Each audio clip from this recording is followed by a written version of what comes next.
Hello guys, welcome back to this channel. तो आज मैं एक्सप्लेन करने वाली हूँ कालकोट सीरीज के एपिसोड 6 को। मैंने इसके बाकी सारे एपिसोड ऑलरेडी एक्सप्लेन कर दिए हैं, तो वो आपको मेरे डिस्क्रिप्शन बॉक्स में मिल जाएंगे। तो चलिए एक्सप्लेनेशन को स्टार्ट करते हैं। इस एपिसोड के स्टार्टिंग में हमें दिखाया जाता है कि जो रवि होता है वो पारुल वाले केस में पूरी रिपोर्ट रेडी कर रहा होता है और इसमें वो आशीष का नेम भी ऐड करता है। लेकिन यहाँ पर जो जगदीश होता है वो रवि से कहता है कि अब इस केस को क्लोज कर दो, क्योंकि आशीष ने सुसाइड कर लिया है और आशीष ने ही पारुल के ऊपर हमला किया था। लेकिन रवि यहाँ पर कहता है कि अभी ये बात कंफर्म नहीं हुई है कि पारुल के ऊपर हमला किसने किया था। इसके बाद हमें दिखाया जाता है जो शिवानी और रवि होते हैं वो डेट पर आते हैं। यहाँ पर रवि जो होता है वो काफी चुप चुप होता है और इधर उधर की बातें कर रहा होता है। तब शिवानी उसको समझाती है कि हमें नहीं लगता है कि आपको अपने मन की बात बोलने की आदत है, और वो उसके अंदर मन की बात बोलने का कॉन्फिडेंस लाने की कोशिश करती है। और यहाँ पर से ही ये दोनों काफी ज्यादा करीब आ जाते हैं और इसके बाद इन दोनों की चैटिंग भी स्टार्ट हो जाती है। इसके बाद हमें वापस से पुलिस स्टेशन का सीन दिखाया जाता है। यहाँ पर जो एसएचओ जगदीश है वो एसआई रवि को डांट रहा होता है, क्योंकि वो अभी भी पारुल के केस में छानबीन कर रहा होता है। और तभी यहाँ पर एक नया केस आता है जिसमें एक बच्चे गुम हो जाती है, और जो जगदीश है वो रवि को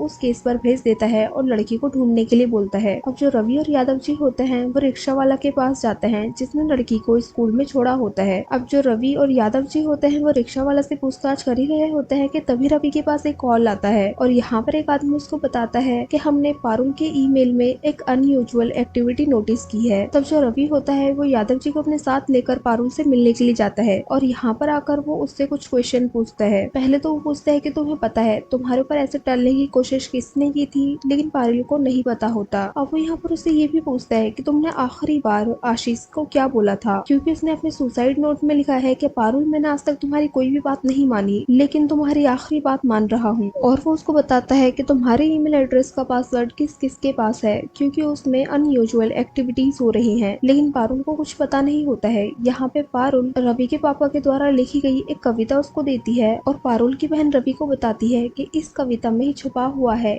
कि आखिर दीदी के ऊपर तेजाब क्यों डाला गया था। अब रवि यहाँ से जाने लग जाता है। तभी पारुल की मम्मी बाहर आकर उससे कहती हैं कि मुझे आपको एक पर्सनल बात बतानी है। वो कहती है कि पारुल का जो महीना है वो 15 दिन ऊपर हो गया है और अभी तक उसको पीरियड नहीं हुए हैं, और उनको यहाँ पर शक होता है कि शायद पारुल प्रेग्नेंट है। और वो रवि से रिक्वेस्ट करती है कि ये बात बाहर ना आने पाए, लेकिन रवि उनसे कहता है कि अब जो होना है वो तो होगा ही। और तभी हमें दिखाया जाता है एक मिश्रा जी नाम का आदमी, उनको वो मेल कहाँ से किया गया था वो एड्रेस निकाल कर देता है। अब जो रवि होता है वो उस जगह पर पहुंच जाता है, और वो एक साइबर कैफे होता है। यहाँ पर उस दिन बस 4 लोग ही आए होते हैं। तब रवि उन लोगों के डॉक्यूमेंट्स सबमिट करने के लिए बोलता है। इसके बाद रवि आशीष के घर जाता है, तो आशीष के पापा उसको बताते हैं कि उस दिन जिस दिन पारुल के ऊपर एसिड डाला गया था, जो आशीष है वो घर से बाहर जाने की बहुत जिद कर रहा था, लेकिन हमने उसको दरवाजे में बंद कर दिया और कहीं नहीं जाने दिया, बाहर से ताला लगा दिया था। इसके बाद जो रवि है वो आशीष के लैपटॉप में उसका मेल चेक करता है। यहाँ पर उसको पारुल का भी मेल मिलता है जिसमें उसने लिखा होता है कि हमारा पीछा छोड़ दो और तुम्हारी वजह से हमने घर से बाहर निकलना तक बंद कर दिया है, और लास्ट लाइन लिखी होती है कि जाकर कहीं मर क्यों नहीं जाते। अब जो रवि है यहाँ से वो सीधा रश्मि के पास आता है और उसको बताता है कि तुम्हारा ईमेल भी शायद हैक हो गया है और इसका पासवर्ड चेक कर लो। तभी उसके पास जगदीश सर का कॉल आता है और वो डांट के उसको अपने पास बुलाते हैं। अब जगदीश सर को यादव जी ने बता दिया होता है कि जो रवि है वो अभी भी पारुल के केस में काम कर रहा है, इसीलिए जगदीश से रवि को बहुत ज्यादा डांट पड़ती है और वो वापस से लड़की को इधर उधर ढूंढने के लिए निकल जाता है। तभी यादव जी उसको बताते हैं कि बच्ची मिल गई है, और वो वहीं पर मिली होती है जहाँ पर पारुल का कोचिंग सेंटर होता है। अब ये लोग उसको लेने के लिए आते हैं और उसको लेकर पुलिस स्टेशन आ जाते हैं। अब जो रवि होता है वो उस बच्ची के पास आता है और उससे बहुत ही प्यार से बातें करने लग जाता है और उससे पूछता है कि आखिर वो वहाँ पर क्यों गई थी। तब वो बच्ची उसको सब बताना शुरू करती है। दरअसल जिस दिन पारुल के ऊपर एसिड डाला गया था वो बच्ची उस टाइम उसी साइड से गुजर रही होती है। जब पारुल के ऊपर एसिड डलता है तो वो बच्ची जाकर उसकी बहुत ज्यादा हेल्प करती है, लेकिन उससे कुछ भी हेल्प नहीं हो पाती। इसी वजह से उस बच्चे का जूता भी जल जाता है। तब उस बच्चे के पापा उन लोगों को बताते हैं कि जब से वो घटना हुई है तब से हमारी बेटी बस उस दीदी के बारे में ही पूछती रहती है, और हमने उससे कह दिया था कि वो दीदी ठीक हो गई है और वापस से कोचिंग पढ़ने चली गई है, शायद इसीलिए ये वहाँ पर गई होगी। अब वो बच्ची उनको एक नंबर बताती है और कहती है कि ये गाड़ी का नंबर है जिससे